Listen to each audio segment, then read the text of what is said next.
ನೋಡಿ, ಎರಡು ಫ್ಯಾಮಿಲಿಯವರು ಕೇಳೋದು ಹೇಳೋದು ಏನಾರಿದ್ರೆ ಮಾತಾಡ್ಕೊಂಬಿಡಿ. ನಮ್ಮ ಕಡೆಯಿಂದ ಏನೂ ಇಲ್ಲ. ನಮ್ಮ ಹುಡುಗ ಇಸಿದಾನೆ. ಒಂದು ಹಳ್ಳಿ ಮನೆ, ಒಳ್ಳೆ ಸಂಸ್ಕಾರ, ನಾವು ಇದನ್ನೇ ಬಯಸಿದ್ದು. ನಿಮ್ಮಂತೆ ಒಳ್ಳೆ ಸಂಬಂಧ ನಮ್ಗೆ ಎಲ್ಲಿ ಸಿಗುತ್ತೆ ಹೇಳಿ? ಬಹಳ ದೊಡ್ಡ ಮಾತು. ನಮಗೂ ಈ ಸಂಬಂಧ ತುಂಬಾ ಸಂತೋಷ ಆಗಿದೆ. ಏನಮ್ಮ, ಹಳ್ಳಿಲಿ ಬಂದಿರೋದಕ್ಕೆ, ಹಳ್ಳಿ ಹುಡುಗನ ಮದುವೆ ಆಗೋದಕ್ಕೆ, ವಯಸ್ಸಾದ ಹುಡುಗನ ಅಪ್ಪ ಅಮ್ಮನ ನೋಡ್ಕೊಳಕ್ಕೆ ನಿಂದೇನು ಅಭ್ಯಂತರ ಇಲ್ಲ ತಾನೆ? ಏನ್ ಅಭ್ಯಂತರ ಇಲ್ಲ. ನಮ್ಮ ಅಪ್ಪ ಅಮ್ಮನ ಖುಷಿನೇ ನನ್ ಖುಷಿ. ನೋಡೋ ತೇಜು, ಹುಡುಗಿ ಎಷ್ಟು ಲಕ್ಷಣವಾಗಿದ್ದಾಳೆ. ಇಂತೋಳ್ ಸಿಗ್ಬೇಕು ಅಂತಿತ್ತೇನೋ, ಅದಕ್ಕೆ ನಿನ್ ಮದ್ವೆ ಇಷ್ಟೊಂದು ತಡವಾಗಿ ಆಗ್ತಿರೋದು.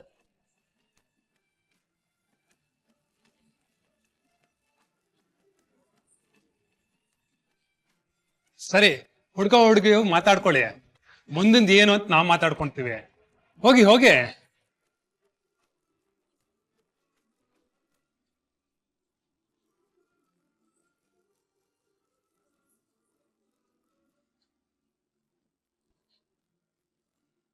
ಥೂ, ಈ ಸೀರೆಲ್ಲ ಯಾರ್ ಕಂಡಿಡಿದ್ರು?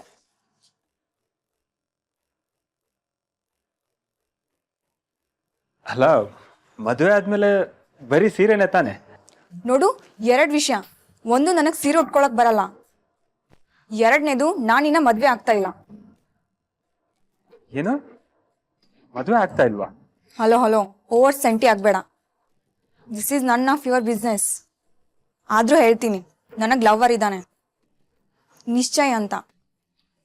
ಈ ಸೂಪರ್ ಹಾರ್ಡ್. ಅವನು ರ್ಯಾಪ್ ಸಿಂಗರ್. ಈ ಮದ್ವೆ ಇಷ್ಟ ಇಲ್ಲ ಅಂತ ನೀನೇ ಹೇಳ್ಬಿಡು. ನಾನ್ ಯಾಕೆ ಹೇಳಿ?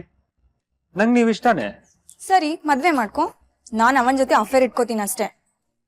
ಫಸ್ಟ್ ನೈಟ್ ಅಲ್ಲಿ ನಿನ್ ಕೈಗೂ ಸಿಗಲ್ಲ, ನೋಡ್ತಾ ಇರು. 2 ವರ್ಷದಿಂದ ನನ್ನ ಅಫೇರ್ ನಡೀತಾ ಇದೆ. ನಾನು ಸಿಟಿಲಿ ಅವನ ಜೊತೆನೆ ಇರೋದು.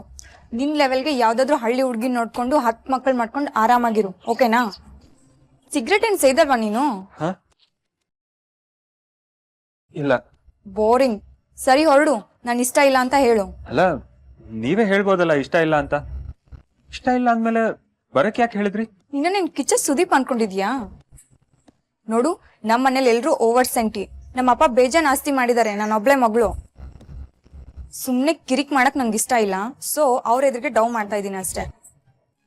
ನೋಡು, ಇದೆಲ್ಲ ಒಳಗಡೆ ಹೇಳಿಕ್ ಹೋದ್ರೆ ಸರಿಯಾಗಿ ಫಿಟ್ಟಿಂಗ್ ಇಟ್ಬಿಡ್ತೀನಿ.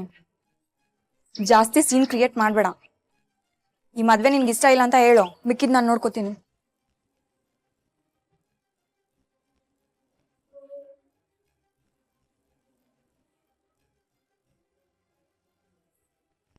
ಛೇ, ಎಂತ ಒಳ್ಳೆ ಸಂಬಂಧ, ಕೊನೆಗೆ ಹೇಗಾಗೋಯ್ತು.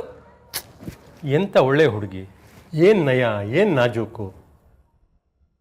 ಹೋಗಿ ಹೋಗಿ, ಅಂತ ಹುಡುಗಿನ ಬೇಡ ಅಂತ ಹೇಳ್ತೀಯಲ್ಲೋ. ಏನೋ ಬಂದಿದೆ ನಿಂಗೆ ದೊಡ್ಡ ರೋಗ.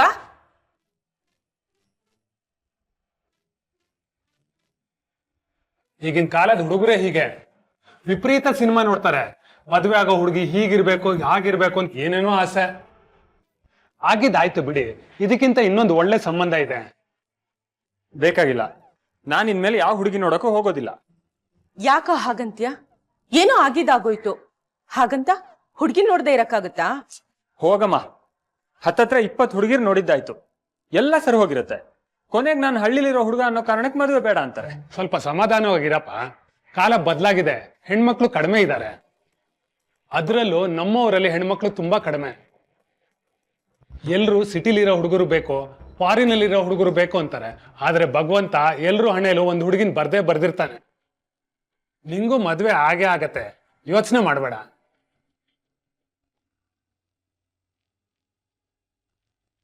ನಾನು ಇನ್ಮೇಲೆ ಯಾವ ಹುಡುಗಿನೂ ನೋಡಲ್ಲ ಅಂತ ಡಿಸೈಡ್ ಮಾಡ್ಕೊಂಡಿದ್ದೀನಿ.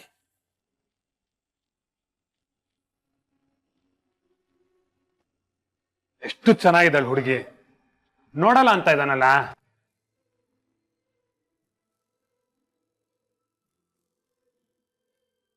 ನೋಡ್ತೀಯಾ?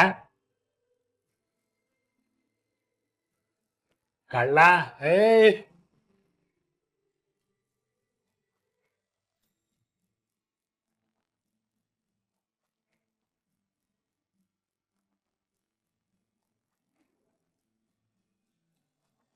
ಎಲ್ಲಿರೋದು ಹುಡುಗಿ?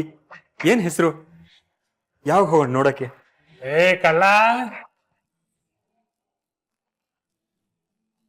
ನೋಡು, ನಿನ್ನ ಮದ್ವೆ ಆಗಕ್ಕೆ ನನ್ಗೇನು ಅಭ್ಯಂತರ ಇಲ್ಲ.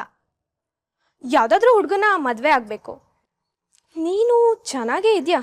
ಆದರೆ ನಮ್ದೊಂದು ಕಂಡೀಷನ್ನು, ಮದುವೆ ಆಗಿ ಹುಡುಗ ಹುಡುಗಿ ಸಿಟಿನಲ್ಲೇ ಇರಲಿ, ನಾವೇ ಒಂದು ಮನೆ ಮಾಡಿಕೊಡ್ತೀವಿ. ಶಿವಪೂಜೆ ಮಧ್ಯೆ ನಾವು ಹೋಗೋದಿಲ್ಲ, ನೀವು ಹೋಗೋದು ಬೇಡ. ಆದ್ರೆ ನಮ್ಮ ಹುಡುಗ ಸಿಟಿಲಿ ಏನ್ ಮಾಡ್ತಾನೆ? ಚಿಲ್ ಮಾಡು, ನಮ್ಮ ಅಪ್ಪಂದೇ ಬಿಸ್ನೆಸ್ ಇದೆ, ಅದನ್ನ ಹೋಗಿ ಮಾನಿಟರ್ ಮಾಡಿದ್ರೆ ಸಾಕು. ದುಡ್ಗೇನು ಕಮ್ಮಿ ಇಲ್ಲ. ದುಡ್ಡು ನಮ್ಮ ಹತ್ರನೂ ಇದೆ, ಆದ್ರೆ ಅಪ್ಪ ಅಮ್ಮನ್ ಬಿಟ್ಟು ಹೇಗಿರೋದು? ನಾವಿಬ್ರೇ ಆ ಹಳ್ಳಿನಲ್ಲಿ ಹೇಗಿರೋದು?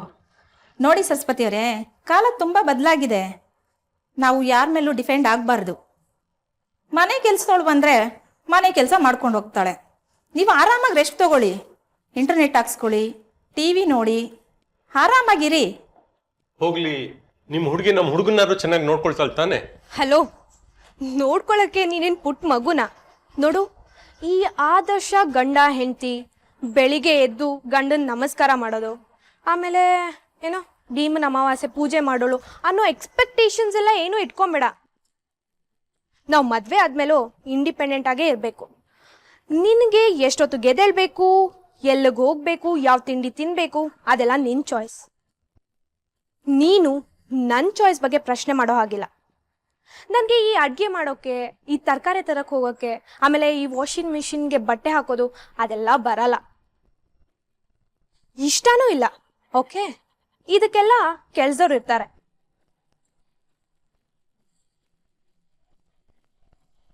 ನಾಳೆ ದಿನ ಮಕ್ಕಳಾದ್ರೆ ಹೇಗೆ? ಮಗುನ ನೋಡ್ಕೋತಾಳ್ತಾನೆ. ದುಡ್ಡು ಕೊಟ್ರೆ ಆಯ ನೋಡ್ಕೋತಾಳೆ ಬಿಡಿ. ಇಷ್ಟು ಬೇಗ ಮಗುಗೇನು ಅರ್ಜೆಂಟು? 4-5 ವರ್ಷ ಅವರು ಆರಾಮಾಗಿ ಎಂಜಾಯ್ ಮಾಡ್ಕೊಂಡಿರ್ಲಿ. ಅಲ್ಲಿಗೆ ಈ ಸಂಬಂಧಕ್ಕೂ ಎಳ್ಳು ನೀರು. ಎಲ್ಲಿ ನನ್ನ ಮಗನಿಗೆ ಯಾವ್ದು ಹೊಸ ಹುಡುಗಿನೇ ತೋರಿಸ್ತಾ ಇಲ್ಲ ನೀವು?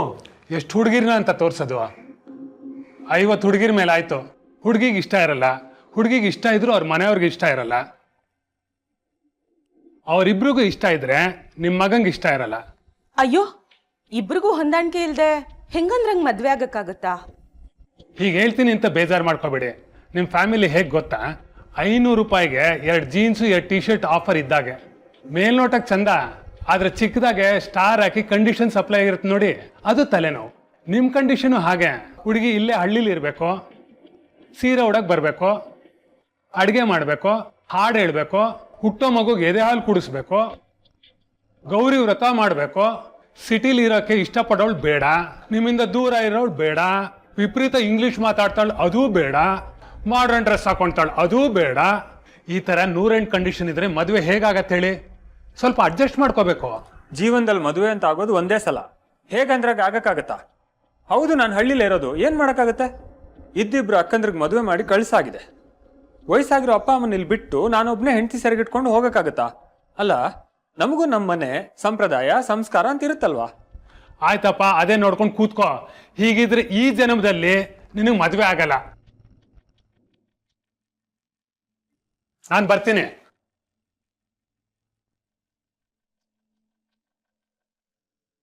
ಎಲ್ಲ ಥರ ನೋಡಿದ್ದಾಯ್ತು, ಒಂದು ಸಂಬಂಧನೂ ಸೆಟ್ ಆಗ್ತಾ ಇಲ್ಲ. ಬೇಜಾರು ಮಾಡ್ಕೋಬೇಡುವ, ಎಲ್ಲದಕ್ಕೂ ಒಂದು ಟೈಮ್ ಬರಬೇಕು. ನೀನು ಯಾಕೆ ಈ ಹಳ್ಳಿ ಬಿಟ್ಟು ಸಿಟಿಗೆ ಬರಬಾರ್ದು? ನೀನು ಹಂಗೆ ಮಾತಾಡ್ತೀಯಲ್ಲೋ. ನಾನು ಸಿಟಿಗೆ ಬಂದರೆ ಇಲ್ಲಿ ಅಪ್ಪ ಅಮ್ಮನ ಯಾರು ನೋಡ್ಕೋತಾರೆ? ಅಪ್ಪ ಅಮ್ಮನ ಬಿಟ್ಟು ಬಾ ಅಂತ ಯಾರು ಹೇಳಿದ್ ನಿನಗೆ? ಸ್ವಲ್ಪ ದಿನ ಅಷ್ಟೇ, ನೀನು ಸೆಟ್ಲ್ ಆದ್ಮೇಲೆ ಅವ್ರನ್ನೂ ಅಲ್ಲೇ ಕರ್ಕೋ. ನನಗೆ ಯಾವ ಘನಂದಾರಿ ವಿದ್ಯೆ ಇದೆ ಅಂತ ಸಿಟಿಗೆ ಬರಲಿ ಹೇಳು? ನಿನಗೆ ಪೌರೋಹಿತ್ಯ ಬರುತ್ತೆ. ಸಿಟಿಲಿ ಪೌರೋಹಿತ್ಯಗೆ ತುಂಬ ಡಿಮ್ಯಾಂಡ್ ಇದೆ ಕಣ. ನೋಡು, ನನಗೊಂದು ದೇವಸ್ಥಾನ ಗೊತ್ತು, ಅಲ್ಲಿ ಅರ್ಚಕರನ್ನ ಹುಡುಕ್ತಾ ಇದ್ದಾರೆ. ಉಳ್ಕೊಳ್ಳೋಕ್ಕೆ ಮನೆ ವ್ಯವಸ್ಥೆ ಇರುತ್ತೆ. ಹೊರಗೂ ನೀನು ಪೌರೋಹಿತ್ಯ ಮಾಡ್ಬೋದು, ಒಳ್ಳೆ ಸಂಪಾದನೆ ಇರುತ್ತೆ. ಸಿಟಿಲಿ ಇದೆಯಾ, ಚೆನ್ನಾಗಿ ದುಡ್ಡಿದೆ ಅಂದರೆ ಹುಡುಗಿರು ಹುಡ್ಕೊಂಬರ್ತಾರೆ ಕಣ. ನೀವಾದರೂ ಹೇಳಿ, ಇವತ್ತೆಲ್ಲರೂ ಸಿಟಿ ಇರೋಕ್ಕೆ ಇಷ್ಟಪಡ್ತಾರೆ, ಹೌದಾ ಅಲ್ವಾ? ಇಲ್ಲಿ ಒಂದು ಸತ್ಯನಾರಾಯಣ ಪೂಜೆಗೆ ಹೋದ್ರೆ ಎಷ್ಟು ಕೊಡ್ತಾರೆ ಹೇಳು? 100? ಬೇಡ 200? ಇಲ್ಲಿ 2,000, 5,000, 10,000 ಕೊಡೋಕ್ಕೂ ರೆಡಿ ಇರ್ತಾರೆ.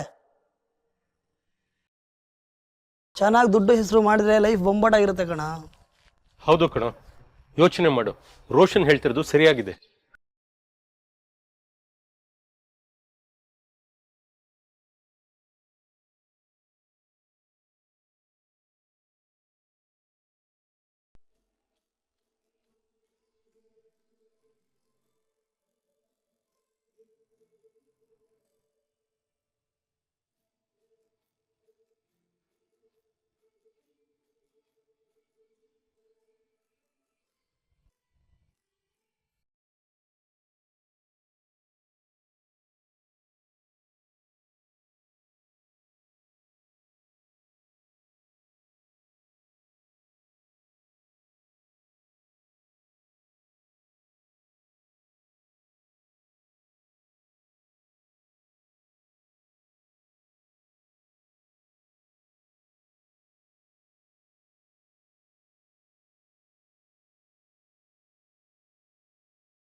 ಸಿಟಿಗೆ ಬಂದ 6 ತಿಂಗಳಿಗೆ ತೇಜಸ್ವಿ ಆ ದೇವಸ್ಥಾನದವ್ರಿಗೆ ಅದರ ಸುತ್ತಮುತ್ತ ಇರೋರು ಎಲ್ರಿಗೂ ತುಂಬಾನೇ ಹತ್ತಿರ ಆಗಿದ್ದ.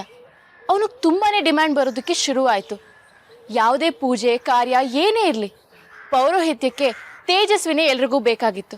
ಕಮಿಟಿಯವರು ಕೂಡ ಅವನ ಕೆಲಸ ಶ್ರದ್ಧೆ ನೋಡಿ ತುಂಬಾನೇ ಖುಷಿಯಾಗಿದ್ರು. ಅಪ್ಪ ಅಮ್ಮನ್ನ ಹಳ್ಳಿಯಿಂದ ಕರೆಸ್ಕೊಂಡು ಇಲ್ಲೊಂದು ದೊಡ್ಡ ಮನೆ ಮಾಡ್ದ. ಎಲ್ಲ ಚೆನ್ನಾಗೇ ನಡೀತಾ ಇತ್ತು. ಕಾರ್ತಿಕ ಶುದ್ಧ ಅಷ್ಟಮಿ ದಿವಸ ಆ ದೇವಸ್ಥಾನದಲ್ಲಿ ವರ್ಷಕ್ಕೊಮ್ಮೆ ನಡೆಯೋ ಹೋಮ ಪೂಜೆ ರಥೋತ್ಸವ ಎಲ್ಲ ಶನಿವಾರ ಭಾನುವಾರ ನಡೀತು. ಭಕ್ತರು 1000 ಸಂಖ್ಯೆಯಲ್ಲಿ ಬಂದಿದ್ರು. ಭಾನುವಾರ ರಾತ್ರಿ ಹುಂಡಿ ಮತ್ತೆ ಸೇವೆ ದುಡ್ಡೆಲ್ಲ ಲೆಕ್ಕ ಹಾಕಿದಾಗ 20 ಲಕ್ಷದ ಮೇಲಿತ್ತು. ಸೋಮವಾರ ಆ ದುಡ್ಡನ್ನ ಬ್ಯಾಂಕ್ಗೆ ಹೋಗಿ ಅಕೌಂಟಿಗೆ ಹಾಕಬೇಕಾಗಿತ್ತು. ಆದರೆ ಆವತ್ತು ನಡೆಯೋ ಅನಾಹುತನ ಯಾರೂ ಕೂಡ ಕಲ್ಪನೆನೇ ಮಾಡ್ಕೊಂಡಿರ್ಲಿಲ್ಲ.